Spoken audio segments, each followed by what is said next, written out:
ॐ गणानां त्वा गणपतिगं हवामहे कविं कवीनामुपमश्रवस्तमं ज्येष्ठराजं ब्रह्मणां ब्रह्मणस्पतान् शृण्वन्नोतिभिः सीदसादनं श्रीमहागणाधिपतये नमः। गुरुर्ब्रह्मा गुरुर्विष्णुः गुरुर्देवो महेश्वरः गुरुः साक्षात् परं ब्रह्म तस्मै श्रीगुरवे नमः। सदाशिवसमारम्भां शङ्कराचार्यमध्यमाम् अस्मदाचार्यपर्यन्तां वन्दे गुरुपरम्पराम्। ॐ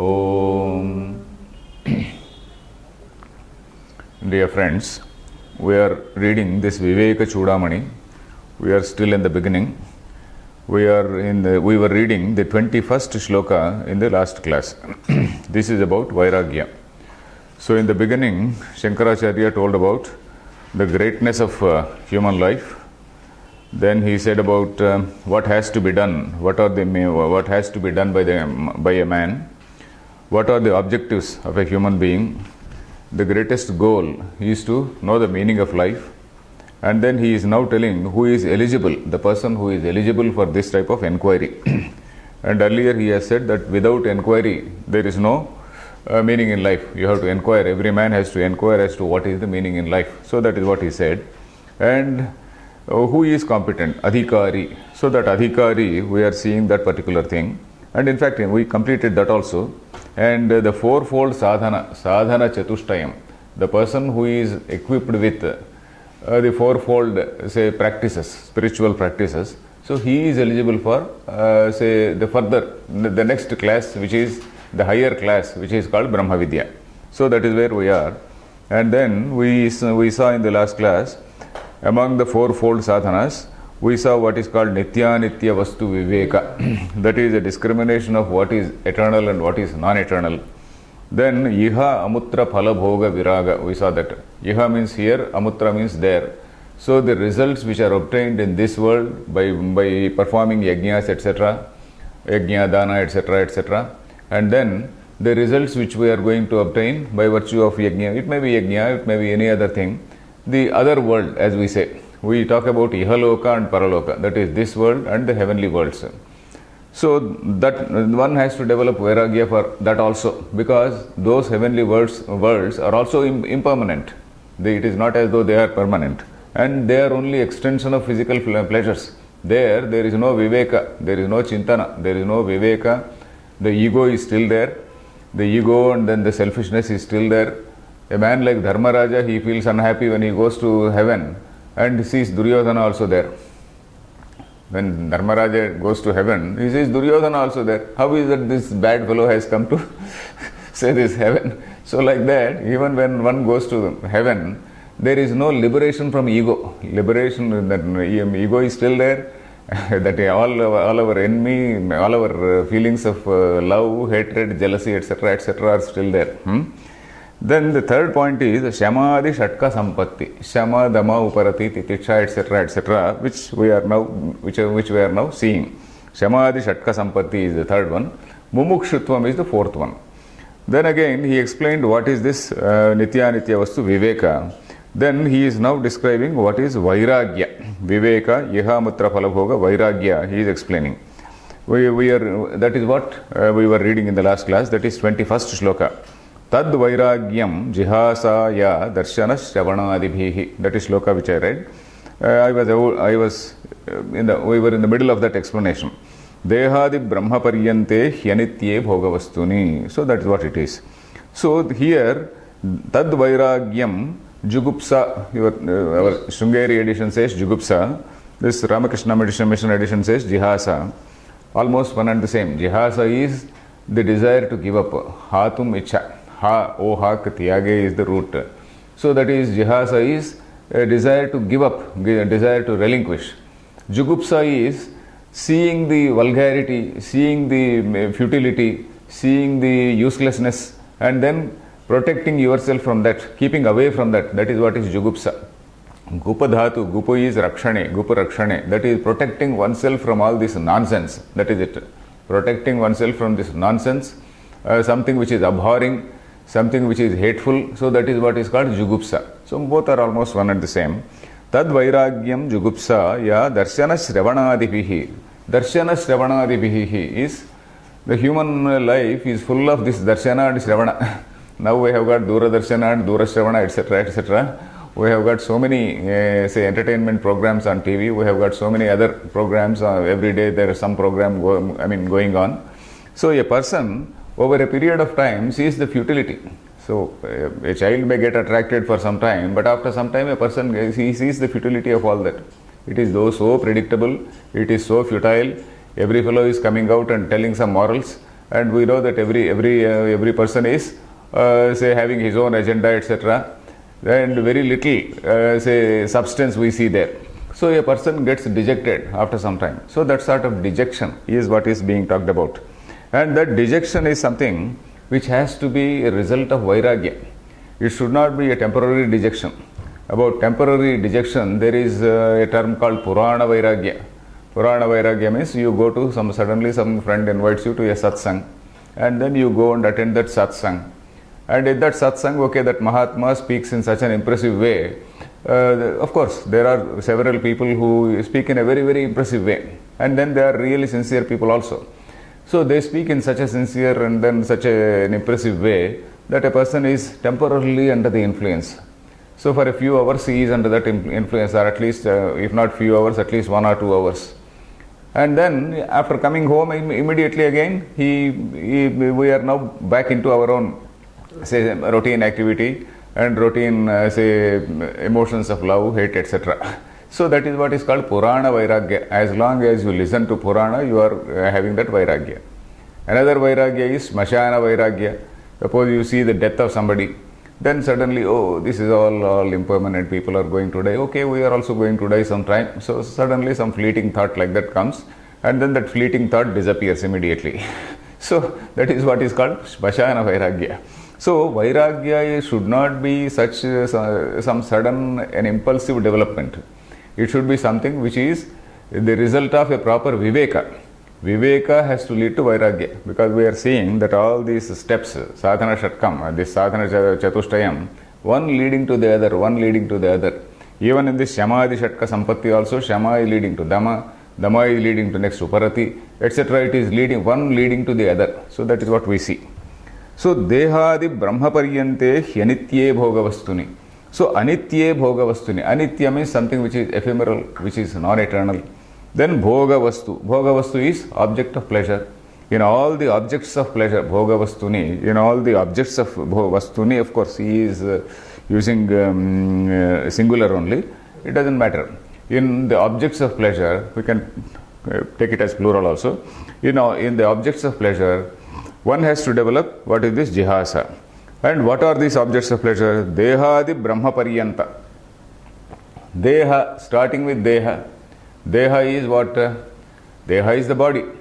Deha is that Diha Upachaye. The meaning of Deha is Diha Upachaye. From the root Diha. Diha means, Upachaya means collecting. Every day you eat some food and then the body grows and grows and grows. It keeps on, it is maintained like that. It grows for some time and it is maintained like that for some time. It is sustained like that till the end. So that is why it is called Deha. So that is Deha Upachaye. And then with all these 5 senses, with the 5 senses we are deriving so many, say, pleasures, pain, etc., etc. Not always pleasure, but pleasure, pain and all these things which we are having every day. And then there is so much of predictability and there is so much of, say, dullness in all these things that a human life is characterized by boredom after some time. So that is what is human life. So, and not only that, Dehadi means what? Starting from Deha. Deha, of course, is like this the 5 senses and the mind receiving all these impressions, going about daily activities, etc. It goes on and on and on like that. Then the next is Brahma Paryanta, means up to Brahmaloka, means from this human life to Brahmaloka, there are several other steps which our Puranas talk about. For example, various lokas. There is what is called Swarga. It is otherwise called Pitruloka. Some other person does some upasana. Suppose somebody is some sort of upasana of some Krishna or something like that. So people say, their followers, they believe that there is what is called a Goloka. Somebody else is a worshipper of Shiva. He believes that there is what is called a Kailasa. So all these are lokas, or certain emotional states. In fact, Shankaracharya says very, very clearly in all these bhashyams that all what we call loka is only a happy state of existence. It is only a very pleasant, happy state of existence where after the fall of this body, the linga sharira, or the subtle body, it is in that state of happiness for some time, and then again it comes down to find some other body. You see, you watch a movie, or you attend some very nice say music say some Karnataka music or some music program, and then that impression lasts in your mind for some time. So you are in heaven for some time. You are in that Gandharva Loka for some time, because Gandharvas, they are known for their musical talents, etc. Suppose you listen to very great, very enchanting, very captivating devotional music. So your mind is very purified, and then in that pious state of mind or pure state of mind, we stay for a couple of hours. So let us say. So that time it is almost like it is being in that Gandharva Loka. So depending on our own vasanas, the accumulation of our own vasanas, vasana means that is those impressions which are there stored in our own mind, which influence our future behavior. So that is what they are called vasanas. So with all this, we create our own world, we create our own Goloka, we create our own say Kailasa, we create our own some other Loka. So all these Lokas, they are ephemeral. They are only in proportion to the intensity of the storehouse which you have, the quantum of storehouse which you have. But then again, after some time, just as the influence of a say music program, Karnataka music program wanes away, similarly that also wanes away, and then one comes back to seek another birth, isn't it? So that is what is the Loka. Then Brahma Loka is that Hiranyagarbha Loka. That is Hiranyagarbha Loka is the highest attainment by say all good activities, and then all yajna, yaga, then say dhanam, tapas, etc., etc. And then there again, if you are going through karma, there is no progress. From there you return. If you have gone through vidya, that is upasana and all that, there what we say is Shukla Gati, Krishna Gati, we have seen in what is this Gita, Bhagavad Gita. So from there is a chance that you get enlightened in that loka itself, and from there you get released from the bondage of this sort of linga sharira also. That linga sharira drops away. So that is what happens. So all that of course we will see later, because all that right now it may not make much sense to a total newcomer to Vedanta. So dehadi brahma paryante bhogya vastuni vairagyam. So that is what is vairagyam. That is, whatever we enjoy in this life, or whatever we visualize as enjoyment in the heavenly worlds, all that is something which is ephemeral. So that sort of sense, clear understanding gives a vairagya, that is dispassion. Then the next shloka is it is defining what is shama. Shama, there is what is called Shamadi Shatka Sampati, we have seen. Shamadi Shatkam. Shatkam means the group of 6. What are these 6? He is explaining one by one. Virajya Vishayavratad Dosha Drushtya Muhurmuhu Swalakshye Niyatavastha Manasashyama Uchyate. Virajya Vishayavratad. Vishayavratad Virajya. Vishayavratad is in Panchami Vibhakti. You know that Apadane Panchami. You are getting away from that. Apadana means getting separated from that. So Vishayavratad, you are getting separated. Virajya. That is, Virajya is what? Viraga only. Viraga is Virajya. Raga is attachment. Attachment or fascination or passion, that is Raga. Viraga, this is Lyap Pratyaya becomes Virajya. That is having developed dispassion. So Virajya, that Lyap Pratyaya indicates having done something, having developed Vairagya. So having developed Vairagya, from what? Vairagya from Vishayavratat, that is having disconnected yourself from the host of all these attractive objects. Vishaya is object. Vrata means a host, a group, let us say. From the host of all these attractive things, you have developed Vairagya. Having done, and how are you developing it? Dosha Drushtya, not out of some impulse, not because somebody said it is wrong or something like that, not that you did not get, not in the grapes or sour situation, So this is dosha drushti. Dosha drushti means that is seeing the defect in that. Dosha means defect. Dosha drushti means seeing the defect. When can you see the defect in a person, defect in a thing? It is only when you inspect. When you do some deliberation, when we do some deliberation or inspection properly, then we know that it is something wrong. So then only we get dispassion. So this sort of dispassion, which is a result of this vairagya, this dosha drushti, which is the result of that viveka, leads to that vairagya. Then again, that should be always. It is not as though you have developed some temporary dispassion. Muhurmuhuhu, it says. Muhurmuhuhu means again and again and again. Because we read in Gita also, Indriyani pramathini haranti prasabham manaha. These indriyas are like horses which drag you every time. So they have to be constantly controlled. You have to constantly hold the reins. If you don't hold the reins, they drag you. So that is the meaning of muhurmuhuhu. Muhurmuhuhu is again and again. Then swalakshye niyatavastha. Swalakshya, in one's own goal. Swa means one's own. Lakshya is goal. Swalakshye niyata avastha. Niyata means fixed. Niyata avastha. The mind is fixed there. That is, our goal is this. The destination is this. So that is what is manasaha shama uchyate. Shama means, in fact, shama is otherwise more, there is a smaller definition for shama. Antarindriya nigraha shamaha. That is, antarindriya is antahkaranam, the mind. Nigraha means controlling the mind, is shama. That is, the mind is jumping here and there. Mind is being dragged by all these indriyas. So, controlling the mind by vairagya. Mind can be controlled only by analysis. Mind cannot be controlled without analysis, without, self-inquiry. So, that sort of control of mind and fixing the mind in a calm, keeping the mind in a calm manner is what is called shama. And in fact, the shama root is also very interesting. Shama, from that root only, the word shanti comes. Shanti is from shama dhatu. That is, you have restrained your mind. That shanti is a state of mind. We usually hear the terms Om Shanti Shanti Shantihi. What is this Om Shanti Shanti Shantihi? We translate it as Om, peace, peace, peace. Peace means it can be any type of peace. You can put some bombs on a country and then see that the entire country just keeps quiet, and then you say that it is all peaceful. So that is one type of peace.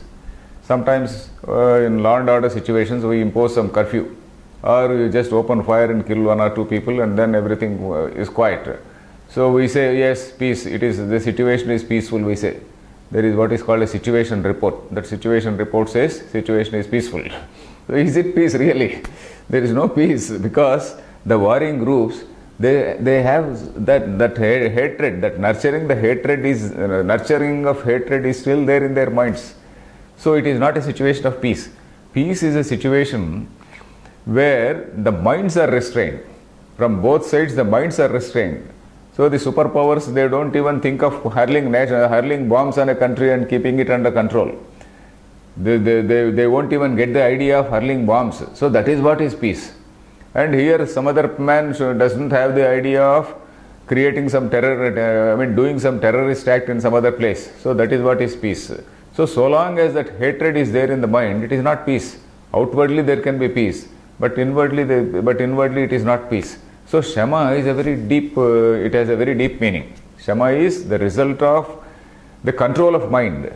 So that is why we talk about Tapatraya, Om Shanti Shanti Shanti. We talk about Adhyatmika, Adhibhautika and Adhidaivika. That is, within our own self, there should not be any sort of disharmony within oneself, within one's own self. And there should not be disharmony with other people, Adhibhautika, other people or in the external environment.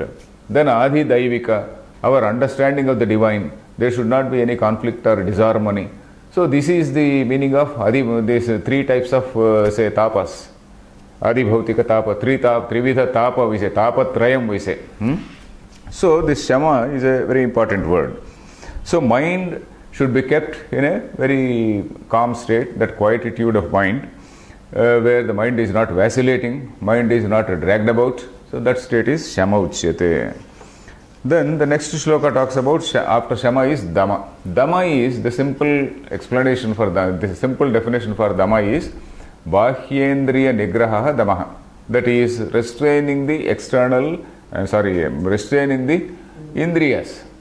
My eye is moving, but my mind is restraining. So even that mind, that eye has to be controlled. So eye can be controlled only when the mind is controlled, isn't it? One cannot, then Gita, what is that shloka is there? Mithyachara sauchyate, there is a shloka which says, that is, one has not controlled the mind, and then the indriyas are going about to various sense objects, but you are forcibly controlling your indriyas. So that is not Dhamma, that is Mithyachara. Mithyachara is hypocrisy. So maybe out of fear, maybe out of some other reason, you are not going and grabbing it. Otherwise, you will go and grab. So that is the situation. That is what is that sort of control is not actual self-control. So the self-control is a situation where mind is tutored first, mind is educated first. When the mind is properly educated, then the mind controls the eye, the mind controls the tongue, the mind controls senses, other senses. So it is like that. So Vishayebhyah Paravartya Sthapanam Swasvagolake, this 23rd shloka. Vishayebhyah Paravartya Sthapanam Swasvagolake Ubhayesham Indriyanam Sadamah Parikirtitaha. So Vishayebhyah Paravartya. So here also Vishayebhyah is in Panchami Vibhakti, Apadane Panchami. You are getting separated from all those objects, sense objects. Vishayebhyah Paravartya. Paravartya means having turned them back. Avartanam is coming again and again, isn't it? Punaravartate, he comes down again and again, we have heard Nasa Punaravartate, etc., isn't it? Avartanam, Vartadhatu, Vartate, Avartate. So this is Paravartya. Para is another Upasarga. That is, having turned back, having pulled it back, Paravartya. Sthapanam Swasvagolake. What sthapanam of what? Ubhayesham Indriyanam Swasvagolake Sthapanam. That is Anvaya. Ubhayesham Indriyanam, the two types of Indriyas. That is the sense organs and the organs of action. There are these 5 organs of action corresponding to the sense organs. We have 5 sense organs, and corresponding to each sense organ there is an organ of action. So these organs of action also we are keeping under control. So that is what is called Dhamma. And Swasvagolake, in their own Gola. Gola means, Gola actually means a sort of ball. Suppose you see this eye. This Akshi is in a socket. So this socket is called this Gola, or rather the physical part of that body. The physical part of that body is called Indriya Gola. And then the capacity is called Indriya Shakti. The Indriya Shakti, the capacity to see, the capacity to feel, that is the Indriya Shakti, that is the capacity. Then Gola is that physical object. So that is the difference between Gola and then the sense.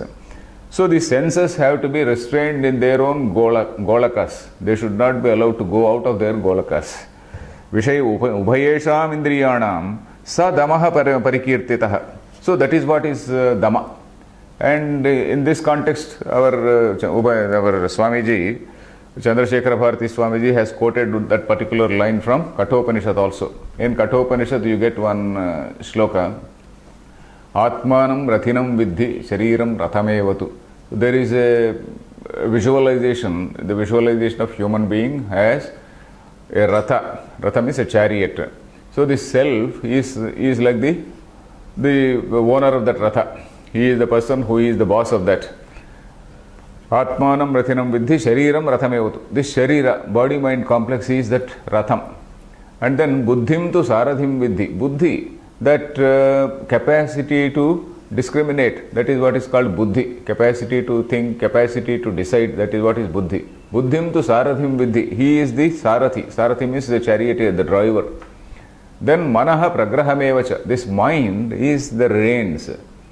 And then Indriyani Hayanahu. These 5, Indriyas, they are like the horses which are dragging the chariot. So if the Buddhi does not control, and buddhi has to control it through the mind only, and this mind is like the reins. He has to hold the reins and hold the reins straight, and then hold the horses from jumping about. So that is what is the visualization given in this Kathopanishad. So in that explanation, that Swamiji has quoted that explanation also. So controlling these indriyas is like controlling the horses. So that is about the Dhamma. Dhamma is Danti. From Dhamma there is another word called Danti. Like Shanti, there is another word called Danti. Shantudu gani, Dantudu gani, Dantulu gani, Vedantulu gani. There is a line from Tyagaraja's Kirtana. Okay. So the next is only one line. Bhyaanalambanam vruttehe Esha uparatiruttama. Bhyaanalambanam vrutte resho uparatiruttama. So that is the line. Bhya analambanam. That is not getting fixed to external objects. Alambanam is what? Alambanam is taking a support, getting fixed to that. That is what is alambanam. I am taking alambanam of something. Suppose I am carrying a walking stick. So that is my alambanam, it is my support. Bahya is external objects. So this vrutti, bahya analambanam vruttehe. That is, the vrutti is a word which has to be understood now. Vrutti refers to a particular mental state. In the sense, not an abnormal state, any mental state. Suppose I look at this particular cup. So my mind, say, it takes the form of this cup. The moment I see a thing, what happens in the mind? Suppose I see this. The mind actually, it takes the form of this cup. So that is what, and mind stays with that idea, stays with that image for some time. Or maybe a moment, maybe next say moment itself I look at some other object, my mind takes the shape of that particular object. So this staying with a particular object, external object, is called vrutti. Not only I smell something, suppose. I realize that smell. So that I stay with that idea for that moment. And next moment that idea may change. So this vrutti is a particular state of mind. That is a thought frame, you can say, a particular frame of thought or a thought frame. The vrutti, actually the meaning of vrutti is vartate, from the root vartate. Vartate means to be, existing. That is vartate anaya iti vruttihi. So you are staying with that idea. So that is what is vrutti. All our alochanas, all our thinking, all our thoughts, they are actually vruttis. Buddhi vrutti, it is called buddhi vrutti. Or chitta vrutti, it is called yogaha chitta vrutti nirodhaha. You get that word. Chitta vrutti means various say thoughts. The simplest translation is thought. Vrutti actually means a thought also. I see this thing, and then this image which is there in my mind, that is a thought. That is in the form of a thought. So that particular say state of say thought frame is a vrutti. So in the mind there is a continuous flow of this these thoughts. So that is called chitta srotaha. That commentary on that say that particular sutra, yogaha chitta vrutti nirodhaha, that commentator writes, there is a continuous stream of this say consciousness, stream of thoughts. So he writes. So here chitta vrutti should not hold on to the external objects. Then what should it hold on to? So chitta vrutti has to be withdrawn. And then chitta vrutti, in fact, Vedanta is going to say further, we are going to see that what all alochana we do, even this Brahmajnanam is nothing but chitta vrutti. You see, when I look at an object, it is a vrutti of a physical object. Then I sit quiet in my room and then I deliberate on something. So all these vruttis, or this whole thought process, they are also vruttis only. And the book, I read a book of Vedanta or listen to some Swamiji, and that Swamiji is talking about Atma Jnana. So this Atma Jnana is also chitta vrutti. So that is why we are going to see later that chitta vrutti is very, very essential. It is not as though chitta vrutti has to be totally discarded. Chitta vrutti is very essential. It will lead you up to Atma Jnana. And then there that chitta vrutti also drops away, fades away. So of course there are two technical terms for that chitta. Phala, what is this? Vrutti vyapyatvam and phala vyapyatvam. There are two big words there. I will explain later. So that is vritti vyapya, means this vritti only is going to lead you right up to that Brahma Jnana. And then once a person realizes that one is just pure consciousness, even that vritti also fades away. So that is the experience of a realized person. That is the experience of a jnani. So we will see that. So here simply, if we understand that vritti is a thought frame or a particular idea, it is enough. In fact, this chitta vritti is also explained in very many Vedanta texts, basic texts also. That is Vedanta Paribhasha, for example. It gives the example of a small reservoir. The antahkaranam, the mind, is like a small reservoir. And from this reservoir, you are drawing water into a field, suppose. That field is in the shape of a triangle. So from that reservoir, that sluice, so the water flows out and then it goes into that field. It takes the form of a triangle. Or suppose the field is in the form of a rectangle. So the water also takes the form of a rectangle. So that is the example given in say Vedanta Paribhasha. Or you can as well, why instead of field you can put it into a cup. So the water takes the shape of this glass. So it is antahkarana also. Antahkarana means the mind is also like that. The mind looks at an object, it takes the shape of an object. So that is what he says. This antahkarana avachinna chaitanya and then Vishaya avachinna chaitanya, there is some different, that discussion goes on. I will tell later. So it is like that. So this antahkarana always is full of this chitta vrittis. Right now it is enough if we know that. So vrittehe yesha uparatihi. Uparati means withdrawal. Uparatihi uttama. So that is, this uparati is the withdrawal of the mind or chitta vrittis from the external objects. The simple meaning of this line is, uparati is withdrawal of the mind from all the external objects. Otherwise the mind is clinging on. Alambanam literally means clinging on. It is just holding on to that. So from clinging on to these external objects, you are bringing it back. Then the next explanation, the next say word is titiksha. So far we have seen shama, dama, uparati. The fourth one is titiksha. So titiksha is, that is enduring. Enduring is what? Not foolishly enduring.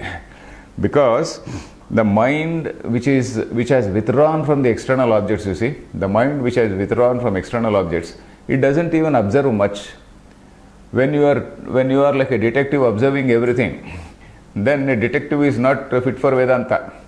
A person who totally ignores things is fit for Vedanta. Suppose you go to some hall, you don't even notice who are the people who are present there, and then you just go there, say just do your work and come out. You are fit for Vedanta. So if you are just seeing what type of sari the person is wearing and some other person, what is the say ornaments some other lady is wearing and how nice another lady looks, etc., then we are not fit for Vedanta. Not because we are looking at the woman, but because our attention is for various smaller things. So that is what we have seen it bahya alambanam in the earlier say shloka. So Sahanam, did I read this 24th shloka? No. So here the mind which is withdrawn from these external objects, it doesn't even notice even the physical discomforts, let us say. Physical discomforts like heat, cold, etc., unless it is very, very intense. So that is what we see here. Sahanam sarva dukkhanam apratikara purvakam chinta vilaparhitam sa titiksha nigadyate. Chinta vilaparhitam sa titiksha. So sahanam sarva dukkhanam, all types of discomforts. Dukkha means literally means sorrow. It can mean say discomfort. In fact, there is this is like the shloka from Gita in the second adhyaya. Matra sparshastu kaunteya shitoshna sukha dukkhadaha agamapayino anityaha tan titikshasva bharata. So that is, there the word titiksha is used. Matra sparshaha. There Krishna uses this word matra sparshaha. That is the impact, the sense impressions. All these sense impressions which we get. So these are ephemeral in nature. Agamapayinaha. Agamapayinaha means they just come and go. That's all. So that is what is titiksha. So realization that all these things are very, very ephemeral. So that is what is titiksha. So sahanam sarvadukkhanam apratikara purvakam. You don't even take any action to say resist them. Pratikara is to resist. Pratikara is to resist. You don't take any action. You don't bother to take any action to resist. That is what is called apratikara. We don't even bother to resist. That is sahanam. Sahanam is enduring. And chinta vilaparahitam. It is not as though you are enduring them out of, say, compulsion. Suppose you don't have a blanket, you are enduring cold. So it is not like that. Even when you are having a blanket, you are not bothered for it. Just a small example I am telling, by way of example. So chinta vilaparahitam. Chinta means sorrow. Vilapa means crying. Vilapa is lapa dhatu. Lapa means to talk. Vilapa means to cry. Chinta vilaparahitam. You don't feel sorrow, you don't cry. Without that, you are enduring it. You are enduring it without bothering for it. That is the point. Without bothering for it, without noticing it. Sa titiksha nigadyate. Nigadyate means it is told. It is told that gada dhatu. Gada dhatu, the meaning is it is told. Sa titiksha. This sort of endurance is called titiksha. So we have seen that uparati has to lead to titiksha. Uparati means bahya analambanam, withdrawing from bahya alambanam. So that leads to this titiksha. Then the next is Shraddha. After this titiksha is Shraddha. This is 25th shloka. Shastrasya guruvakyasya satyabuddhyavadharanam sa Shraddha kathita sadbhihi yaya vastu upalabhyate. Shastrasya guruvakyasya satyabuddhya avadharanam. So this Shraddha is one thing which we have seen. Shraddha, I told you, I think earlier, that it is a slightly difficult word to translate. There are certain untranslatable words in Sanskrit, maybe in all languages, because a particular word has so many connotations depending on how it has been used in several contexts in a particular culture. For example, dharma. Dharma is a word which is used in so many senses in our say tradition. So it is very difficult to translate. Similarly, Shraddha is something which is difficult to translate. We can't simply translate it as faith. If you say faith, it means blind faith without any sort of say questioning say tendency. So here Shraddha is something where there is a trust, there is an element of trust, plus there is an earnestness. There is a yearning for knowledge, there is a yearning, there is an earnestness, there is a trust, there is a devotion. All these things combined is Shraddha. So devotion, faith, earnestness and all yearning, all these things combined is Shraddha. So he says, Shastrasya Guruvakyasya. There are two things. One is Shastra. Shastra is, I explained the meaning of Shastra earlier. Shastra means a scripture. Any Upanishad you say, Gita is a Shastra, Upanishad is a Shastra. Shastra, we are not referring to physics, mathematics, etc. We are referring to, say, the Shastra which is dealing with Atma Jnana. So, Shastrasya Vakyam. What Shastra is saying, okay, this is Tattvamasi. Some other thing, some other line it says Aham Brahmasmi, etc. So, Shastra says, you are not a limited being, you are not a limited being. You are not somebody who is confined in this body-mind complex. Your real nature is something different. Your real nature is that of the same thing as Brahman. This Brahman is that pure consciousness and your real nature is that. And what you call this body-mind complex is only a creation of your, say, ajnana. So something like that it says, suppose the Shastra says. Then the person, not only Shastra, Guru Vakya. Guru also says the same. Because Guru is somebody who has realized that and then who is in that state of enlightenment. So of that, of the Shastra Vakya and Guru Vakya, Satya Buddhya Avadharanam. So one should have faith, yes, this man is telling the truth. Like a child believes in his father. Child naturally trusts his father. When the father says something, the child trusts. Because the child knows that the parent is interested in him. So that is why he trusts. So Satya Buddhya Avadharanam. Avadharanam means that is having a conviction. Yes, it is true. So that sort of avadharana. Avadharana, we know, avadharana is to have a firm, say, conviction, to have some trust. So that is avadharanam. Satyabuddhya avadharanam sa shraddha kathita sadbhihi. So that is what is called shraddha. Sadbhihi. Sadbhihi means by learned people, by wise people. Sadbhihi. Yaya vastu upalabhyate. By that only vastu. Vastu here means our goal, our lakshyam, our objective. What is that? That is Atmagyana. Atmagyana is attained only by that. Upalabhyate means it is attained. It is attained only by the Shraddha. Without this Shraddha, mere intellectual appreciation, it is not going to lead you to that experience. Intellectual attainment can be there. Okay, so at an intellectual level, you may say, okay, there is what is called consciousness, and that is something which is transforming or not transforming, it is appearing as all this universe, etc., etc. Because you don't find a better explanation. Even in modern science, you don't find a better explanation for that. Even science says the whole universe is a phenomena. So beyond that, we are not able to find out. So unless science proves Vedanta wrong, we can trust Vedanta. So because science has so far not disproved Vedanta. So sa shraddha kathita sadbhihi. Yaya, if you say that there is some heaven somewhere, it is unscientific. Luckily, Vedanta does not say that. Vedanta does not say that there is something called heaven. Shankaracharya very, very clearly says that all these things are happy mental states. So anyway, that is what is Shraddha. Then after Shraddha, it comes Samadhanam. Samadhanam, and then last one is, Samadhanam is the last one, Samadhanam. Samadhana is Sam Adhanam. Sam means well, properly. Adhanam means keeping. So keeping the mind in a proper, in a steady condition, a steady understanding of a thing. So that is what is Samadhana. He is going to say that. The Sringeri edition says Samyak Asthapanam.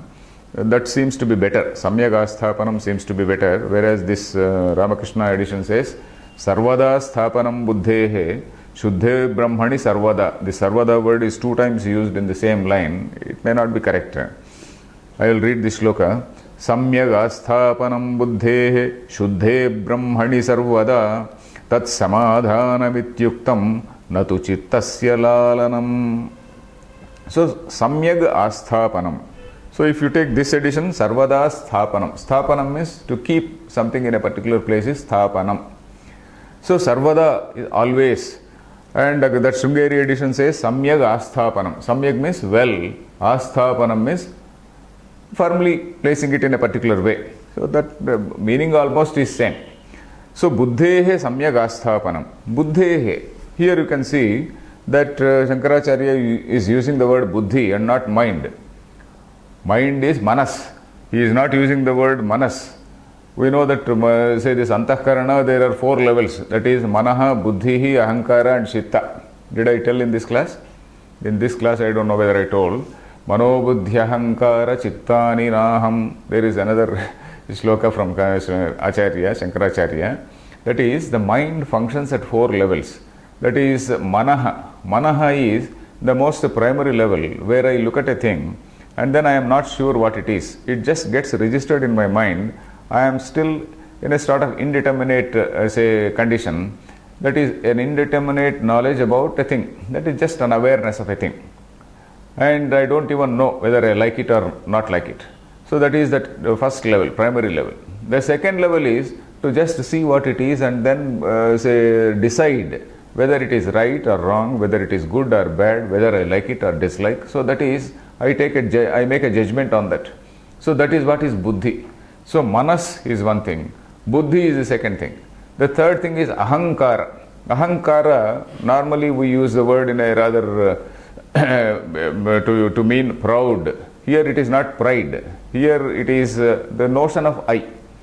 The ego sense, as we call it. The ego sense. Yes, I am aware of it. Yes, it is known to me. So that known to me, that ego sense is that what is called ahankara.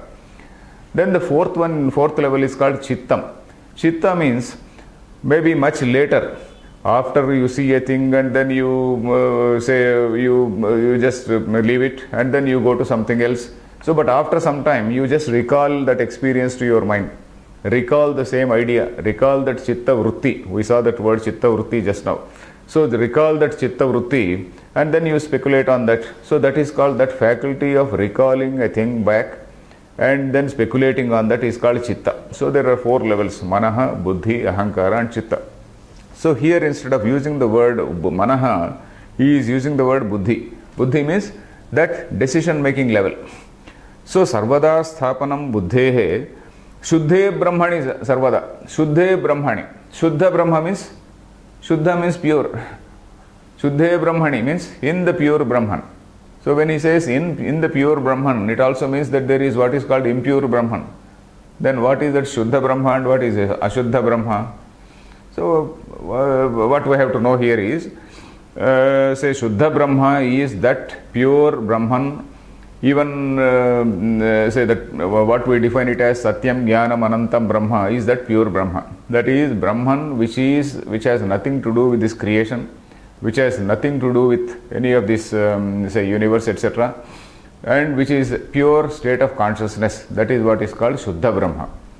And Vedanta, what Vedanta says is, then we have to account for how this universe has come into existence. What Vedanta says is, in that consciousness there is what is called a manifesting power or called Maya, and that Maya, when that consciousness associated with Maya takes the shape of a sort of will. So that universal will, that cosmic will is called the cosmic being. Another word called used for that word is Ishvara. Another word is Hiranyagarbha. We use some 2-3 different words for that. We call it Hiranyagarbha. Hiranyagarbha is that golden womb. Hiranya means gold, Garbha is womb. Hiranyagarbha is that golden womb. Why do we call it golden womb? Because from that only, that is the starting point for everything.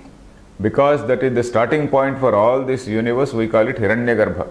We also call it Ishvara from the point of view of, he is the Ishvara, he is the creator, etc., etc. So, pure Brahma is something which has nothing to do with this Prakriti or Maya. That even that without that creative power also. So, that is what we visualize as the Supreme Brahma. And then this other creator level is called Maya, Maya Vachinna Chaitanyam. So, that is what we call Ishvara or Hiranyagarbha. So, this Hiranyagarbha and down, and in this universe again we observe various things like Srushti, Sthiti, Laya, etc. For Srushti we have given a name. Srushti means creation, Sthiti means sustenance, and then Laya is resolution. For Srushti we have given a name, we have called it Brahma. And I explained to you the meaning of 2 Brahmas. One is Shuddha Brahma, is pure consciousness. The other Brahma is at the level of creation, isn't it? So Brahma, we have given a name for that faculty of creation. For this faculty of sustenance or sustaining this universe, we have called it Vishnu. And the other faculty we called it as Rudra. Brahma, Vishnu, Rudra, we called it. The 3 faculties are called. We are just giving some names. So when we say this creator Brahma, it does not mean that there is a person sitting there on a lotus and then a man with a white beard and then next to him is his wife Saraswati, etc. That is a sort of visualization for the sake of common man. It is for the sake of a common man to understand that there are certain 3 faculties called Srushti, Sthiti, Laya. We are giving some names. So it is like that. So Srushti is something to do with the nature's laws, let us say. So that is why we see in Puranas that some demons, they also do tapas. For example, a Rakshasa does some tapas. And then Brahma gives them boons. Then this fellow commits all atrocities. He becomes very, very powerful. This demon becomes very, very powerful and then commits all atrocities.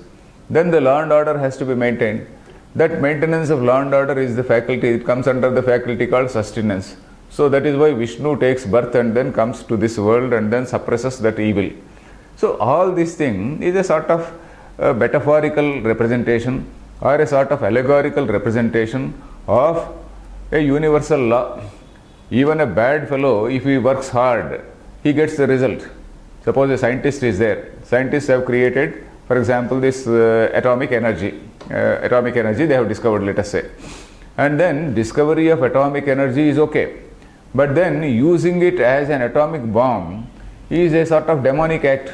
Or if it is used for good purposes, it is okay. But if it is used for killing, if it is used for overpowering, controlling the whole world, then that is an asuric or a demonic act. So giving nature has its own laws. You do hard work, you get result for that. So that is why a good person does tapas, he gets punyam. A bad person also does tapas, he also gets the result for that. So that is why Hiranyakasipu, a man like Hiranyakasipu, he seeks so many boons from the same Brahma. And then when he becomes, when his atrocities are say unlimited, then the Vishnu has to come down to put him down. So that is the law of nature. So we have given various names called Brahma, Vishnu, Shiva, etc. to various things. All these are called the lower level of Brahma, we say the lower level. So that is why when we see the word Shuddha Brahma is much above all these things. It is much above creation, it has nothing to do with creation. So that level is called Shuddha Brahma. All other things are the things which we visualize in Puranas, etc. So here what is expected is Sarvada Samyak Asthapanam Buddhehe Shuddhe Brahmani Sarvada. In that Shuddha Brahma, one is supposed to establish his mind. Asthapanam, establishing his mind. Tat Samadhanam Ityuktam. That is what is called Samadhanam. Samyak Adhanam. That is keeping it firm in that. Natu Chittasya Lalanam. Samadhanam can be of two types. So that is what he implies. Lalanam. Lalanam is what?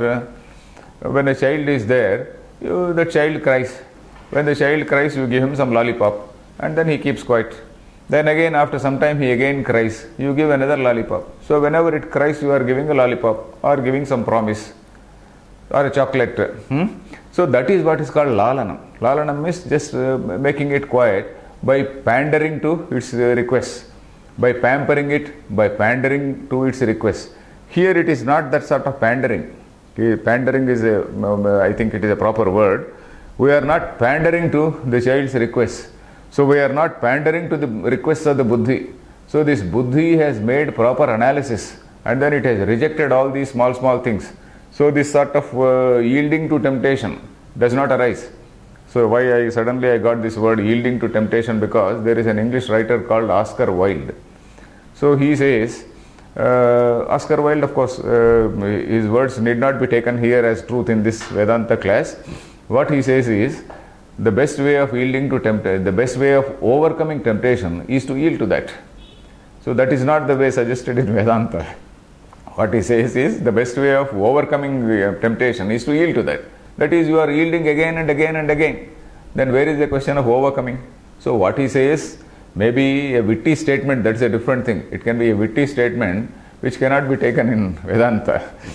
So, tat samadhanam ityuktam natu chittasya lalanam. It is not as though you are pandering, you are pampering like a child is pampered. That sort of pampering should not be there. Then the next is, we have completed this Samadhi Shatka Sampatti. That is the 6 points starting with Shama, Dama, Uparati, then Titiksha, Shraddha, Samadhanam. All the 6 we have completed. The last point is Mumukshutvam. Last point means among the fourfold sadhana chatushraya, that is what is called sadhana chatushraya, we have seen Nityanitya Vastu Viveka, we have seen Vairagya, we have seen the Samadhi Shatkam, the 6 starting with Shama. We are now seeing Mumukshutvam. What is this Mumukshutvam? Ahankaradi dehantan bandhan ajnana kalpitan swaswarupavabodhena moktum ichha mumukshata. Moktum ichha mumukshata. A clear definition. Moktum ichha mumukshata. So this moktum means to get liberated. Munch dhatu. Munch. That is moktum ichha. That is to liberate these things. From what is the desire to liberate is what is called mumukshata.